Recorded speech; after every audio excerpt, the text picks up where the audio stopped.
क्या हुआ जी? आज भी सेठ जी ने काम नहीं दिया क्या? रघु बिना कुछ बोले चुपचाप चारपाई पर बैठ गया। नहीं गौरी, आज तो सेठ जी ने साफ बोल दिया कि अब खेत में मजदूरों की जरूरत नहीं है। जब काम होगा तभी बुलाएंगे। अब हम क्या करेंगे जी? अब तो घर में बस आज रात का खाना बचा है। कल क्या होगा यही सोचकर डर लग रहा है। गौरी की बात सुनकर रघु ने लंबी सांस ली, फिर धीरे से बोला, मुझे समझ नहीं आ रहा गौरी, मैं मेहनत से पीछे नहीं हटता, फिर भी क्यों मेरी किस्मत साथ नहीं दे रही? गौरी उसके पास बैठ गई और प्यार से बोली, किस्मत को दोष देने से कुछ नहीं बदलेगा जी। हमें कुछ नया सोचना पड़ेगा। नया क्या करेंगे गौरी? गांव में ना कोई फैक्ट्री है, ना कोई बड़ा बाजार। गौरी कुछ देर सोचती रही, फिर बोली, आप शहर में काम करते थे ना कुछ साल पहले?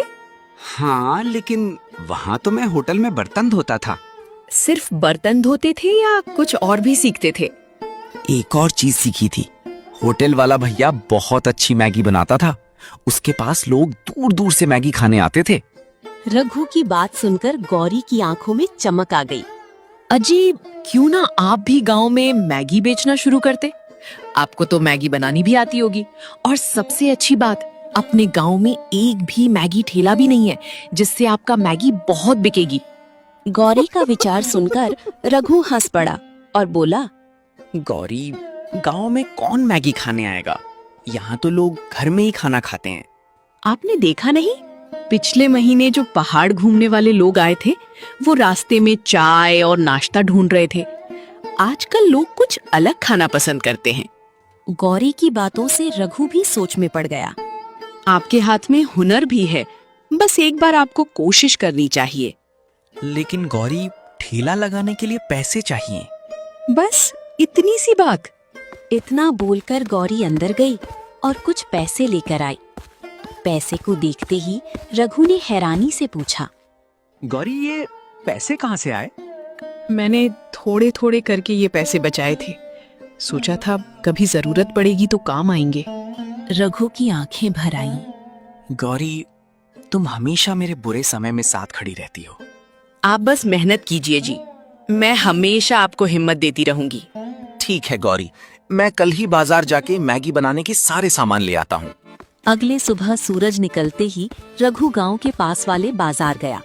उसने अपने पुराने कुछ सामान बेचे और उन पैसों से एक छोटा सा लकड़ी का ठेला खरीदा और मैगी बनाने का सारा सामान भी खरीदा और घर की ओर निकल पड़ा। तभी एक गांव वाला उसे देखकर बोला, अरे रघु, ये ठेला लेकर कहाँ जा रहे हो?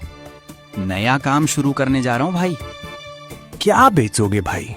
शहर में मिलने वाला मैगी बेचूंगा। रघु की बात सुनकर वो आदमी हंसने लगा। मैगी बेचकर गांव में घर चलेगा? लोग मजाक उड़ाएंगे भाई। मजाक से पेट नहीं भरता भाई, मेहनत से भरता है। इतना बोलकर रघु घर की ओर जाने लगा। थोड़ी देर बाद वो घर पहुंच गया। फिर रघु और गौरी ने मिलकर ठेले को साफ किया। देखिएगा जी, एक दिन यही छोटा सा ठेला हमारी पहचान बनेगी।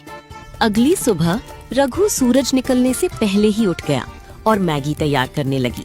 सबसे पहले उसने एक बड़े बर्तन में पानी डाला और मैगी को बॉईल कर लिया। मैगी बॉईल होने के बाद उसने कढ़ाई चढ़ाई और उसमें थोड़ी सी कटी हुई प्याज, टमाटर, हरी मिर्च और कुछ सब्जियां डाल दी। सब्जियों की खुशबू धीरे धीरे पूरे माहौल में फैलने लगी। उसके बाद बॉईल किए हुए मैगी को मिलाया और मैगी का मसाला डालकर चम्मच से अच्छी तरह चलाने लगा। कुछ ही देर में गर्मा गर्म मैगी तैयार हो गई। तभी गौरी मुस्कुराते हुए बोली, वाह जी, खुशबू तो ऐसी आ रही है जैसे शहर के बड़े होटल में मैगी बन रही हो। बस गौरी, कोशिश यही है कि जो भी इस मैगी को खाए उसे स्वाद याद रह जाए। इतना बोलकर रघु ने सारे मैगी को ठेले पे रखा और गांव के चौक की ओर निकल गया। चौक पर पहुंचकर उसने अपना ठेला लगा लिया। कुछ ही देर में खुशबू पूरे रास्ते में फैल गई। तभी कुछ लोग वहां से गुजर रहे थे। उनमें से एक आदमी रुककर बोला, अरे रघु, ये क्या नया शुरू कर दिया? ये मैगी है भाई, एक बार खाकर देखिए, पसंद ना आए तो बताइएगा। रघु की बात सुनकर वो आदमी हैरानी से पूछा, मैगी? लेकिन ये तो शहर में मिलती है ना रघु? हाँ भाई, लेकिन अब से हमारे गांव में भी मिलेगा। ठीक है, एक प्लेट दे दो, देखते हैं ये मैगी खाने में कैसी लगती है। रघु ने जल्दी से एक प्लेट मैगी तैयार करके उस आदमी को दे दिया। आसपास खड़े कुछ लोग रघु और उस आदमी को देखने लगे और जैसे ही उस आदमी ने पहला निवाला खाया तो कुछ सेकंड तक चुप रहा, फिर मुस्कुराते हुए बोला, अरे वाह रघु, ये तो कमाल की चीज खिला दी तूने, शहर के होटल से भी अच्छी है। ग्राहक की तारीफ सुनकर रघु खुश हो गया और आसपास के लोग भी रघु के पास आ गए। रघु, मुझे भी एक प्लेट मैगी चाहिए, मेरे लिए भी एक प्लेट बना दो। धीरे धीरे रघु के ठेले के सामने भीड़ लग गई। शाम तक उसकी सारी मैगी खत्म हो चुकी थी। रघु जब घर लौटा तो उसके चेहरे पर महीनों बाद खुशी थी। गौरी, आज तो कमाल हो गया, आज पहले ही दिन मेरे सारे मैगी बिक गए। रघु की बात सुनते ही गौरी खुशी से मुस्कुराई। देखिए जी, मैंने कहा था ना, आपके हाथों का स्वाद गांव वाले को बहुत पसंद आएगी। आज पहली बार रघु और गौरी को लगा था कि अब उसकी जिंदगी सच में बदल सकती है, लेकिन उसे नहीं पता था कि गांव में एक आदमी ऐसा भी था जिसे रघु की सफलता बिल्कुल पसंद नहीं आई। वो था गांव का सबसे बड़ा ठेकेदार वीरेंद्र ठाकुर। वीरेंद्र चाहता था कि गांव के गरीब लोग हमेशा उसके काम पर निर्भर रहें, लेकिन जब उसे पता चला कि रघु खुद का काम शुरू कर चुका है तो उसका चेहरा गुस्से से लाल हो गया। अच्छा, कल तक मेरे खेत में काम करने वाला रघु अब अपनी रोजगार चलाएगा। इतना ही नहीं मालिक, लोग उसकी मैगी की बहुत तारीफ भी कर रहे हैं। नौकर की बात सुनकर वीरेंद्र सेठ घमंड से बोला, जिस गरीब आदमी को मैंने हमेशा झुकते देखा है, वो अब लोगों के सामने सिर उठाएगा, ये मुझे मंजूर नहीं। तो क्या करें मालिक, अभी तो शुरुआत हुई है, अब देखते रहो उसकी ये मैगी की दुकान कितने दिन चलती है। अगली सुबह रघु पहले से ज्यादा उत्साह में था। अब उसे भरोसा हो गया था कि अगर मेहनत और ईमानदारी से काम किया जाए तो उसका छोटा सा काम भी बड़ी पहचान बना सकता है। वो जल्दी उठकर सब्जियां काटने लगा। तभी गौरी ने मुस्कुराते हुए कहा, क्या बात है जी, आज तो बहुत खुश लग रहे हैं। खुश क्यों ना रहूं गौरी, कल पहली बार लगा कि शायद हम भी अपनी जिंदगी बदल सकते हैं। बस यही हिम्मत बनाए रखिए और सबसे जरूरी बात, गांव वाले के भरोसे को बनाए रखिए। हाँ गौरी, मैं पूरी कोशिश करूंगा कि लोगों का भरोसा ना खत्म हो। इतना बोलकर रघु अपना ठेला लेकर फिर से उसी जगह पहुंच गया। कुछ ही देर में लोग आने लगे और आते ही एक ग्राहक ने बोला, रघु भाई, कल वाली मसालेदार मैगी देना, कल मैं तुम्हारी मैगी खा ही नहीं पाया था। अरे अभी देता हूँ भाई, तुम्हारे लिए तो मसालेदार मैगी तैयार है। रघु की बात सुन के सभी ग्राहक हंसने लगे। धीरे धीरे रघु की मैगी पूरे गांव में मशहूर होने लगी। लेकिन ये बात वीरेंद्र ठाकुर को अंदर ही अंदर परेशान कर रही थी। वो अपने घर में बैठा अपने नौकर से गुस्से में बोला, मंगू, बहुत हुआ उस रघु का ड्रामा, अब ये सब बंद करना पड़ेगा। लेकिन मालिक, वो तो बस अपना मैगी बेच रहा है। आज मैगी बेच रहा है, कल गांव के और लोग भी अपना काम शुरू कर देंगे, फिर कौन मेरी बात मानेगा। सेठ की बात सुनते ही मंगू चुप हो गया और सेठ अपनी साजिश रचनी शुरू कर दी। कल उसके ठेले पर जाकर कहना कि ये जगह पंचायत की है, यहाँ दुकान नहीं लगा सकता। ठीक है मालिक, जैसी आपकी मर्जी। अगले दिन जब रघु अपनी मैगी बना रहा था, तभी मांगू अपने 2 आदमियों के साथ वहां पहुंचा और गुस्से से बोला, और रघु, ये ठेला तुम्हें यहाँ से हटाना पड़ेगा।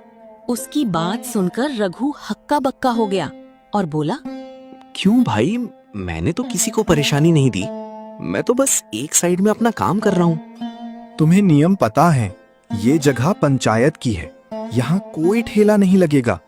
उसकी बात सुनकर रघु ने शांत स्वर में बोला, भाई, मैंने बहुत मुश्किल से ये ठेला शुरू किया है, आज का सामान बिक जाने दो, कल मैं खुद दूसरी जगह देख लूंगा। मुझे वो सब नहीं पता, अभी की अभी हटाओ अपना ठेला। इतना कहकर मंगू ने रघु के ठेले को धक्का दे दिया, जिससे मैगी के पैकेट और सब्जियां जमीन पर गिर गईं। ये देखकर रघु की आंखें भर आईं। आसपास खड़े लोग सब देख रहे थे, लेकिन कोई कुछ नहीं बोल पाया। शाम को रघु उदास होकर घर लौटा। गौरी ने जैसे ही टूटा हुआ ठेला देखा, वो सब समझ गई।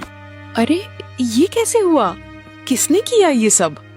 गौरी, गरीब आदमी अगर सपना देख ले तो लोगों को तकलीफ क्यों होने लगती है? देखो, वीरेंद्र सेठ के आदमी ने मेरा ठेला पलट दिया और कल से वहां ठेला लगाने से मना कर दिया। किसी के डर से आप अपने सपने को मत छोड़िए। लेकिन गौरी, अब मैं अपना ठेला कहाँ लगाऊंगा? गौरी कुछ देर सोचती रही, फिर अचानक उसकी आंखों में चमक आ गई। सुनिए, वो सेठ आपको ठेला लगाने से रोक सकता है, लेकिन आपके स्वाद को नहीं रोक सकता है। अब से आप अपने घर के आंगन में ठेला लगाइए। लेकिन गौरी, अपने आंगन में कौन आएगा मैगी खाने? आप चिंता क्यों करते हैं? जिसे स्वाद पसंद होगा वो खुद रास्ता ढूंढ लेगा।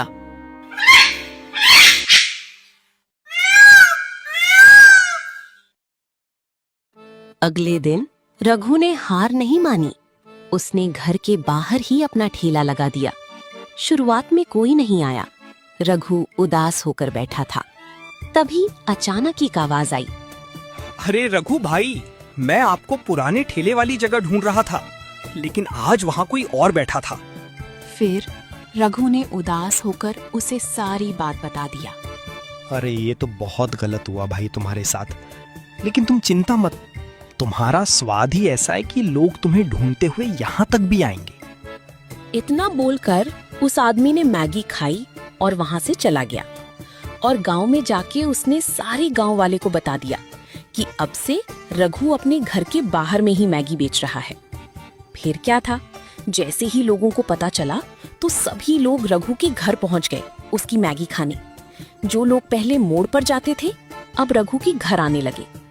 उनमें से एक ग्राहक ने बोला, रघु भाई, सच बोलूं तो जगह नहीं, स्वाद मायने रखता है। उस आदमी की बात सुनकर वहां खड़े सभी गांव वालों के चेहरे पर मुस्कान आ गई। अब गांव वालों को समझ आ चुका था कि मेहनत करने वाले इंसान को कोई रोक नहीं सकता। धीरे धीरे रघु की मैगी इतनी मशहूर हो गई कि दूर दूर से लोग उसके घर के बाहर आने लगे। एक दिन वीरेंद्र ठाकुर अपने घर के बाहर बैठा था। उसने देखा कि उसके खेतों में काम करने वाले एक भी मजदूर आज नहीं आया। तभी उसने अपने नौकर से गुस्से में बोला, मंगू, आज सब लोग कहाँ चले गए? काम पर कोई क्यों नहीं आया? मालिक, गांव वालों ने आपके यहाँ काम करना छोड़ दिया है। क्या? गांव वाले ने मेरा काम छोड़ दिया? लेकिन क्यों? क्योंकि मालिक, अब लोगों को समझ आ गया है कि वो जिंदगी भर किसी के नीचे काम करने के लिए पैदा नहीं हुए हैं। रघु का ठेला देखकर सबको हिम्मत मिल गई है। रघु का नाम सुनते ही वीरेंद्र का चेहरा गुस्से से लाल हो गया। क्या एक छोटे सी मैगी वाली ने पूरे गांव को बदल दिया? उसी समय कुछ गांव वाले वहां से गुजर रहे थे। उन्होंने वीरेंद्र की बात सुन ली। एक बुजुर्ग गांव वाला आगे आया और बोला, हाँ सेठ जी, रघु ने हमें बदल दिया। उसने हमें सिखाया कि अगर इंसान के अंदर मेहनत और हिम्मत हो तो वो अपना रास्ता खुद बना सकता है। फिर दूसरा गांव वाला बोला, सालों से हम आपके खेतों में मेहनत करते रहे, लेकिन कभी अपनी जिंदगी बदलने के बारे में सोचा ही नहीं। अब हम भी कुछ अपना करना चाहते हैं। और हाँ सेठ जी, कोई चाय का ठेला लगाएगा, कोई पकौड़े बेचेगा, कोई सब्जी लगाएगा और कोई अपना छोटा सा काम शुरू करेगा। अब हम सब अपने पैरों पर खड़े होंगे। गांव वालों की बात सुनकर वीरेंद्र सेठ का चेहरा उतर गया। अब उसे गरीब मजदूर की कीमत समझ आई, क्योंकि बिना मजदूर के वो कुछ नहीं कर सकता था। दोस्तों, हमें कभी भी किसी छोटे काम को छोटा नहीं समझना चाहिए, क्योंकि कोई भी इंसान अपनी मेहनत से अपनी किस्मत बदल सकता है।